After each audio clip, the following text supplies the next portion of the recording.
Hello, good morning girls. आज हमारा topic है आपका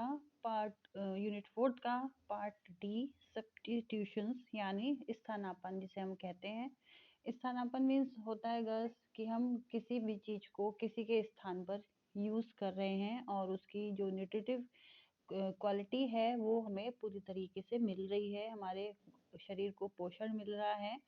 तो ये आपका जो स्थानापन्न है ये किसी भी कारणवश हो सकता है, क्योंकि या तो डॉक्टर ने सजेस्ट किया हो कि इसको ये इस चीज को इस पेशेंट को नहीं देना है, या इस स्थिति में जैसे आपका ओल्ड एज है तो उस स्थिति में ये चीज नहीं देनी है, क्योंकि दूध लाइक आपका दूध है, अगर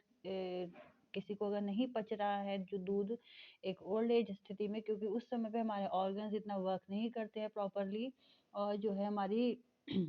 जो डाइजेस्टिव सिस्टम है वो भी बहुत हद तक कमजोर हो जाता है, जिसकी वजह से दूध जो है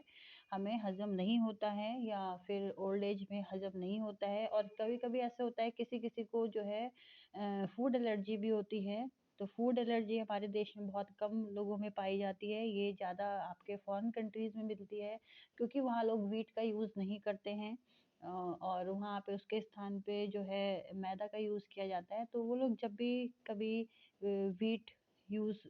वीट का जो है अपनी डाइट में इनटेक करते हैं तो उन लोगों को एलर्जी हो जाती है, जिस या तो उनकी आंतें जो होती है उसमें प्रॉब्लम हो जाती है, या फिर उनको पेट दर्द हो जाता है। तो उसके स्थान पर हम जो है ऐसे उसमें या तो चने का आटा यूज़ करेंगे, और या फिर हम जो है मतलब उसके स्थान पर जो है हमें चने का आटा, मैदा, जौ, बाजरा कुछ भी खा लेंगे, बट वीट उनको नहीं दिया जाता है। तो आइए चलेगा स्टार्ट करते हैं अपना टॉपिक। स्थानापन्न। स्थानापन्न से अभिप्राय है कि एक पौष्टिक तत्व प्रदान करने वाले भोज्य पदार्थ के स्थान पर दूसरा भोज्य पदार्थ प्रयोग में लाना। वही बात गर्ल्स जो मैंने अभी आपको समझाई है, स्थानापन्न मतलब सब्स्टिट्यूशन से मतलब है कि पौष्टिक तत्व प्रदान करे वो भोज्य पदार्थ, और उसके स्थान पर एक दूसरा भोज्य पदार्थ हम यूज में लेके आएंगे। या फिर दूसरे शब्दों में ये भी कह सकते हैं, या ये तात्पर्य है कि अधिक भोज्य पदार्थ को पूर्ण या आंशिक रूप से इस प्रकार बदला जाए कि उन्हें पौष्टिक तत्वों में ज़्यादा अंतर न हो। मतलब कोई भी हम चीज़ वो खा रहे हैं, जो सब्स्टिट्यूशन यूज़ कर रहे हैं किसी पदार्थ के अगेंस्ट में, तो वो बिल्कुल उसके जो पौष्टिक तत्व न्यूट्रिटिव वैल्यू है वो बिल्कुल वैसे ही रहनी चाहिए, उसमें जो है चेंजेस नहीं आने चाहिए। इंग्लिश में हम कह सकते हैं substitutions means the partial or complete replacement or one or more food items without major changes of nutrients।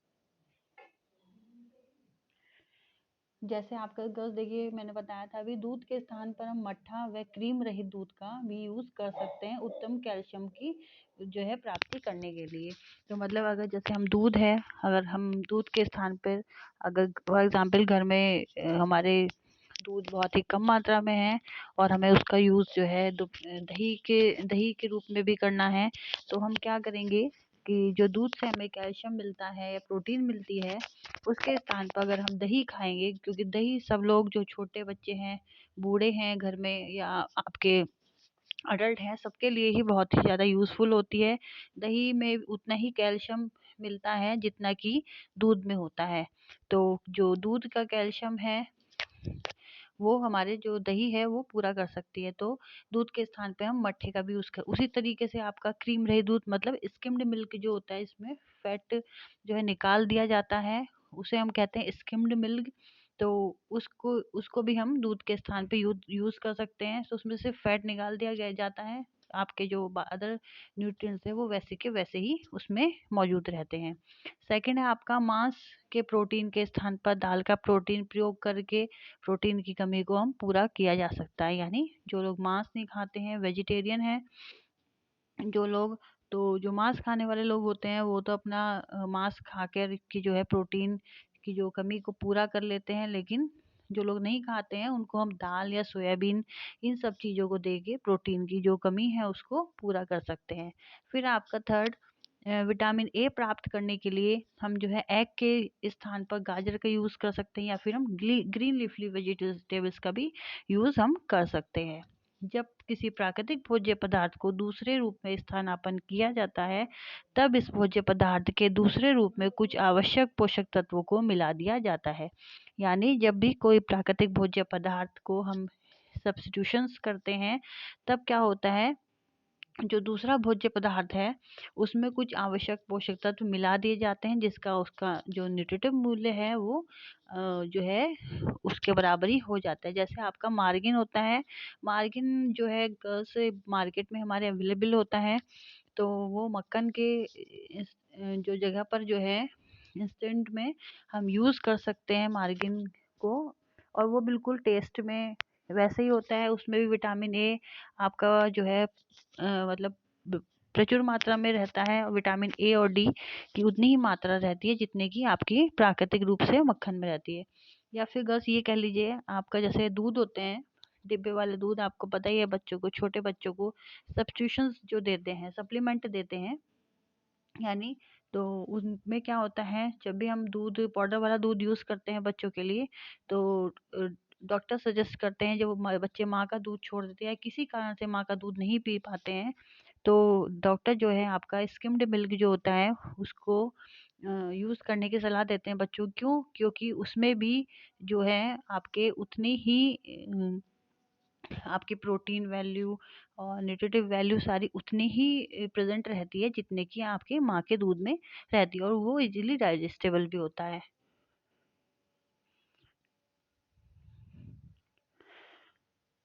फिर है आपका सप्लीमेंटेशंस गर्ल्स। जैसे आपके कुछ भोज्य पदार्थ ऐसे होते हैं जिनसे कुछ पौष्टिक तत्व अच्छी मात्रा में पाए जाते हैं, जबकि कुछ पौष्टिक तत्व बहुत कम मात्रा में पाए जाते हैं। ऐसे में यदि हम एक ही आहार का उपयोग करें तो कुछ समय बाद इसके कुप्रभाव शरीर पर दिखाई देने पड़ते हैं। बस कभी कभी ऐसे होता है कि कुछ लोग जो है एक ही चीज को बार बार अधिक मात्रा में खाते रहते हैं, उसमें पौष्टिक तत्व तो विद्यमान रहते हैं, लेकिन अगर हम एक ही चीज को, फॉर एग्जाम्पल आपकी दही है, तो सॉरी, फॉर एग्जाम्पल आपका दाल है, तो अगर आप सिर्फ दाल को ही रोज खाएंगे और ना साथ में आटा खाएंगे ना चावल खाएंगे, तो क्या होगा, सिर्फ आपके हमारी बॉडी में जो है एक सॉरी, जो प्रोटीन है उसकी मात्रा तो अच्छी तरह पाई जाएगी, लेकिन अदर जो न्यूट्रिएंट्स हैं वो उन लैक ऑफ डेफिशिएंसी हो जाएगा हमारी बॉडी में, क्योंकि जो अदर न्यूट्रिएंट्स हैं वो हमारे बॉडी में अवेलेबल नहीं रहेंगे। तो ऐसे में यदि हम एक ही आहार का उपयोग करेंगे तो कुछ समय बाद उसके जो हमारी बॉडी में है उसके साइड इफेक्ट दिखाई देने लग जाते हैं। जैसे अगर हम रोज ही ज्वार या मक्का का आटा खाने वाले को जो है कौन सी बीमारी हो जाएगी, पेलेग्रा हो जाएगा।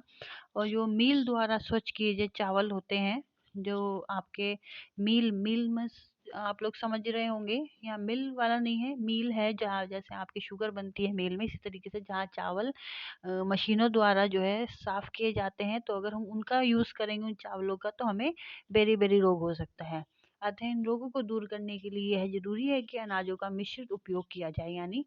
जो ये रोग है इनको दूर करने के लिए क्या है, हमें जरूर, हमें रोज एक ही तरीके का खाना नहीं खाना चाहिए, हमें हमेशा जो है इरिवर्सिबल फूड खाना चाहिए। जैसे आपका दाल चावल मिक्स करके इस तरह, या फिर चावल है आपका, वो सॉरी आटा है आपका, तो आटा हमें एक तरीके का ज्वार या मक्का का आटा नहीं खाना चाहिए, आप उसमें गेहूं का आटा, चने का आटा, और भी आपके जो है बहुत सारे दाल का आटा होता है, और जैसे आपकी मिस्सी रोटी जो बनती है उसमें सारे तरीके के आटे मिक्स रहते हैं, तो इस तरीके का आटा या फिर बाजरे का आटा, इन सब का हमें यूज करना चाहिए। दो भोज्य पदार्थों को मिश्रित उपयोग से एक भोज्य पदार्थ की कमी को दूसरे से पूरा करके आहार की पौष्टिकता को बढ़ाया जा सकता है। मीन्स जो भी दो भोज्य पदार्थ हैं उनको दोनों को मिक्स करके जो है हम आहार की पौष्टिकता को यानी न्यूट्रिटिव वैल्यू को किसी भी फूड की, उसको हम बढ़ा सकते हैं। नेक्स्ट है गर्ल्स आपका, जैसे अनाजों में लाइसिन अमीनो एसिड की कमी पाई जाती है, और दालों में आपका मेथियोनिन नामक अमीनो एसिड्स पाए जा, अमीनो एसिड्स क्या होते हैं गर्ल्स, ये प्रोटीन्स होते हैं एक तरीके के। तो जबकि मेथियोनिन अनाजों में प्रचुर मात्रा में पाई जाती है और दालों में लाइसिन प्रचुर मात्रा में पाया जाता है। मीन्स आपका अनाजों में पाया जाता है लाइसिन, और आपका दालों में पाया जाता है मेथियोनिन नामक अमीनो एसिड्स। इस प्रकार यदि हम केवल अनाजों का और या फिर केवल दालों का ही उपयोग करें तो अनाजों तथा दालों की प्रोटीन की जो है कम रह जाएगी। ऐसी स्थिति में यदि हम दालों तथा अनाजों के मिश्रण का उपयोग करें तो प्रोटीन की उपयोगिता को भी हम बढ़ा सकते हैं। जो हमारी शारीरिक प्रक्रिया के लिए भी लाभकारी होता है। अतः इन दोनों जो दाल व अनाज आपस में एक दूसरे के पूरक है, यानी इरिवर्सिबल है, और इस पूरकता को हम क्या कहते हैं? सप्लीमेंटेशन कहते हैं। विभिन्न सर्वेक्षणों से ये पता लगा है कि तिलहनों, गिरीदार फल तथा इनसे बने भोज्य पदार्थ से यदि इनको पूर्णतः मानव आहार के लिए उपयोग में किया जाए तो करीब 10 ग्राम अतिरिक्त प्रोटीन प्रति व्यक्ति के हिसाब से प्राप्त होता है। इसके अलावा आपकी जो है मछली के आटे का निर्माण से प्रोटीन के स्रोत को हम बढ़ा सकते हैं। यानी अगर हमें प्रोटीन का स्रोत हमें बढ़ाना है तो मछली से जो आटा प्राप्त होता है, मछली से आटा बनता है, उससे हमारा हम प्रोटीन की जो अधिकता है अपने बॉडी में बढ़ा सकते हैं। और मछली से जो है सांद्र प्रोटीन, मतलब जो समुद्र में रहने वाली आपकी मछलियाँ होती हैं, उसके निर्माण में जो मौसमी मछलियाँ, मौसमी से मीन्स अलग अलग सीजन में अलग अलग तरीके की मछलियाँ होती हैं, तो उनसे हम प्रोटीन की जो कमी जो है पूरा कर सकते हैं। इसमें समुद्री किनारों पर स्थित कई देशों में प्रोटीन के अतिरिक्त सोर्स को जो है प्राप्त कर सकते हैं। मतलब जो लोग समुद्र में रहते हैं, जैसे आपके नेवी वाले हो गए, या फिर जो लोग शिप लेके जाते हैं, तो वो लोग क्या है अपनी प्रोटीन की कमी को वहाँ जो मछलियाँ होती हैं उनको खा के उनको दूर कर सकते हैं।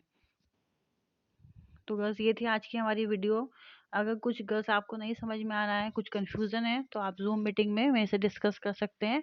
और अपने जो भी कन्फ्यूज़न है उसको क्लैरिफाई कर सकते हैं। So girls, take care, bye bye.